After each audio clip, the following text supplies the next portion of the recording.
The present. How can I be sure you won't leave me, Michael? Michael looked at Emmery, but no words came out. In his mind, he formed sentences and erased them. He didn't know what to say to make Emmery trust him again. They sat, looking into each other's eyes, filled with longing, hurt, and guilt. One waiting for an answer, the other searching for the right words. I know nothing I say will make you trust me fully in no time. This time, I will let my actions be the witness to the truth, that I won't leave you. Your previous actions always made me believe, Michael, that you would stay by my side. And then what happened? One accident was enough to pull us apart for years. You are my mate, Michael. We will spend our whole lives together. But it will be difficult for me to always act like I'm fine every time you walk away without resolving the problem together, like mates should. While Emmery shared his thoughts, he was concerned that if he wasn't honest now, he might not get another chance. Michael's mind, however, was stuck on one point: how easily Emmery had accepted him as his mate. Emmery, does that mean you accept me as your mate? Hearing Michael's question, Emmery felt frustrated. Seriously, Michael? You're concerned about that rather than the other important things I am sharing. Emmery said, growing even more frustrated. Hearing the frustration in Emmery's tone, Michael lowered his head apologetically. Okay, let's clear things one by one. I was waiting for this day. Let me use it to fullest. First things first, Michael, I am happy you are my mate.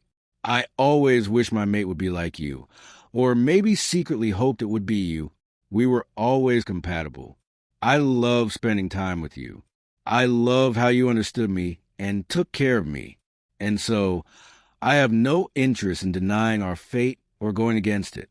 I would rather focus on improving our relationship than fighting it. Before Emmery could complete his sentence, he noticed tears in Michael's eyes. He was surprised to see Michael crying. And may I hug you? Emmery could only nod. Once he got permission, Michael hugged Emmery so tightly that they both fell onto the bed. Michael, Emmery said in soft tone. Seeing Michael cry endlessly, Emmery's heart softened. He tried to soothe him by caressing his hair. Michael, what is it? Emmery could feel tears on his neck. I thought you hated me and would never accept me as your mate. Michael, since when did you know I was your mate? Emmery asked, curious but serious. I had a hint since my 18th birthday. After I turned 18, I became even more possessive of you than I already was. But I thought maybe it was because we had been close since childhood, so I ignored it. Then, on your 18th birthday, I was constantly reminded of you. I felt restless and couldn't concentrate on anything. I remember that certain alphas have the power to talk to their mates through dreams. To be sure we were mates, I tried talking to you through dreams, and it worked. From then on, I always reached out to you through dreams. Then why did you appear now? Emmery asked. Since the day I left, I kept imagining what would happen when we met again. I left when you needed me. If I suddenly appeared, what would you do?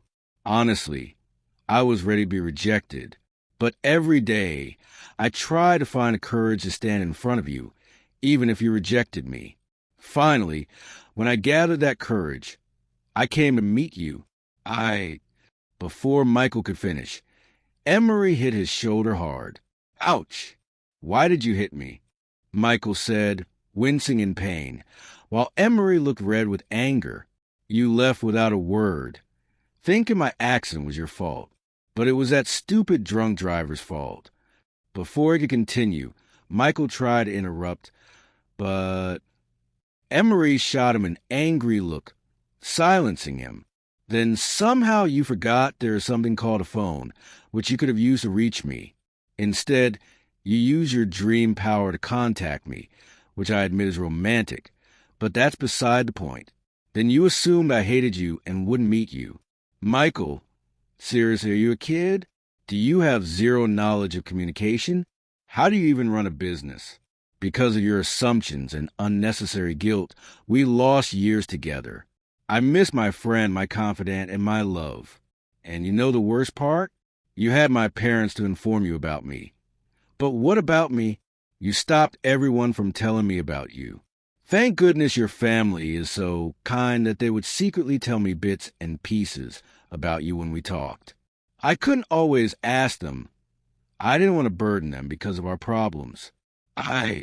Emmery suddenly stopped when he saw Michael smiling at him with tears in his eyes. Why are you smiling like that? Did you even hear what I said? Emmery asked angrily. You said, my love. Only then did Emmery realize he had revealed his feelings. No, when did you realize you loved me? Michael asked softly. After the accident. After you left. I felt empty and lonely, like a part of me was gone. Slowly, I realized what I felt for you was more than friendship. And when I realized how much I loved you, the resentment grew stronger. Even though I love you, Michael, the hurt and resentment won't disappear in a few seconds or minutes. I was lost. I couldn't remember the accident, so I didn't know why you left. And that bothered me deeply. The only thing I could think was that you blamed yourself and were hiding because of guilt. Then one day, I overheard you talking to Dad about how guilt was affecting both of us. I became sure. My desperation to remember the incident grew. And the day I finally remembered, all I wanted was to hit you, hard enough to bring you back to your senses, and make you realize nothing was your fault. To hit you for leaving me, for making me miss you so much. I hope you understand. Even though I love you, trust and resentment are things I still need to work on. Michael understood what Emmery had gone through and felt guilty through his expression, and being his mate, Emmery understood his feelings. Don't you dare let guilt torment you anymore. Enough of guilt, Michael. If you truly want our relationship to work, you must let go of the past and focus on the present. Michael hugged Emmery again. I will try my best, Em. This time I won't let you down. They sat in each other's embrace for a few minutes. Emmery, may I kiss you? Emmery hesitated. Don't worry.